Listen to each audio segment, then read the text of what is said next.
Le mouton qui ne dormait pas.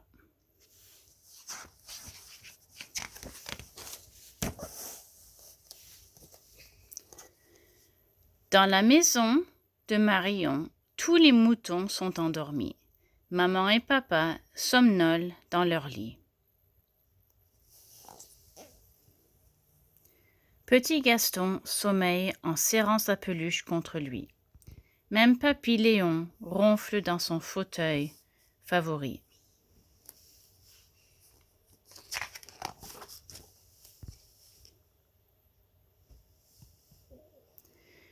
Tous les moutons visitent le pays des songes, sauf Marion.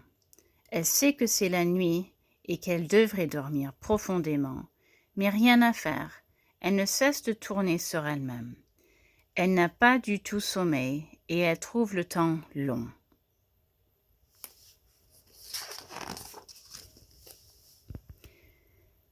Si seulement elle avait un truc pour s'assoupir.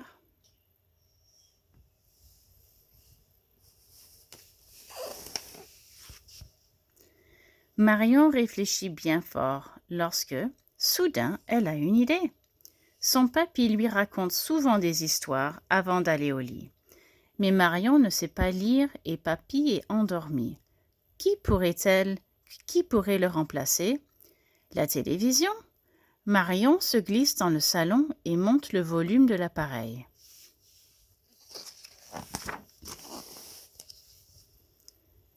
Hein?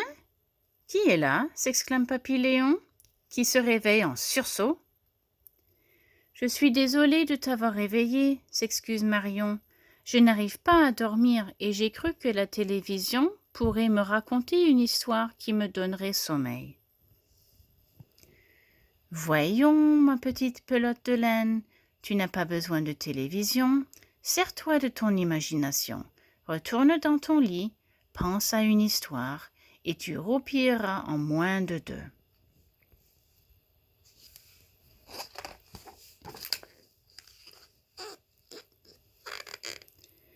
Dans sa chambre, Marion imagine les aventures d'une super brebis qui vient au secours de tous les moutons. Mais après un moment, elle ne somnole toujours pas et ne sait plus quoi inventer. Et si elle buvait un verre de lait? Maman répète toujours que le lait favorise la détente. Marion se faufile dans la cuisine, ouvre le réfrigérateur et commence à farfouiller lorsque boum, boum, badaboum, plusieurs aliments dégringolent des étagères.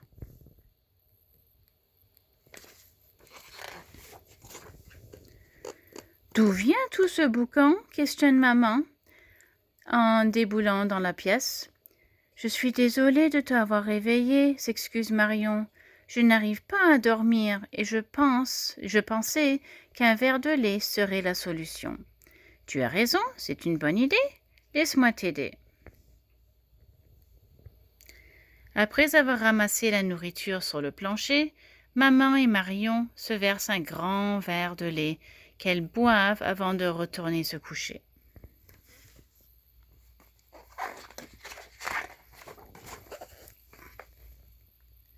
Rapidement, maman se rendort, mais Marion fixe toujours le plafond. Elle doit trouver une autre astuce.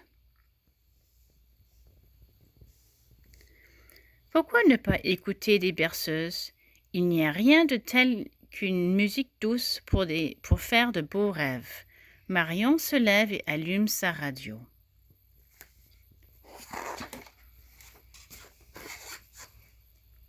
Hé, quel est ce bruit? Dit petit Gaston d'un ton grognon. Je suis désolée de t'avoir réveillé, s'excuse Marion. Je n'arrive pas à dormir, alors j'ai voulu mettre de la musique. Essaye plutôt de serrer ta peluche préférée dans tes bras. Moi, je ne peux pas dormir sans la mienne. Marion attrape son ourson et se glisse sous les draps.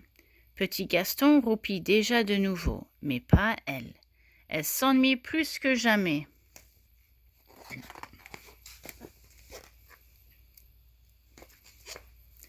Après un moment, papa se rend au petit coin et aperçoit sa fille bien éveillée. « Je n'arrive pas à dormir, se plaint Marion. J'ai essayé un tas de trucs et ça ne fonctionne pas.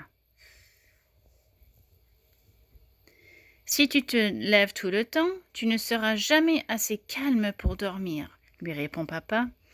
Savais-tu que plusieurs personnes comptent les moutons lorsqu'ils font de l'insomnie? Tu pourrais faire la même chose avec des oursons.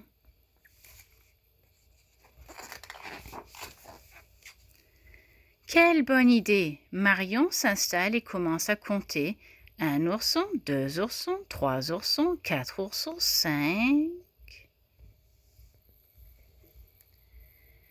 La petite brebis n'a pas le temps de se rendre à 10 qu'elle dort profondément. Comme quoi il suffit d'un peu de tranquillité pour s'endormir.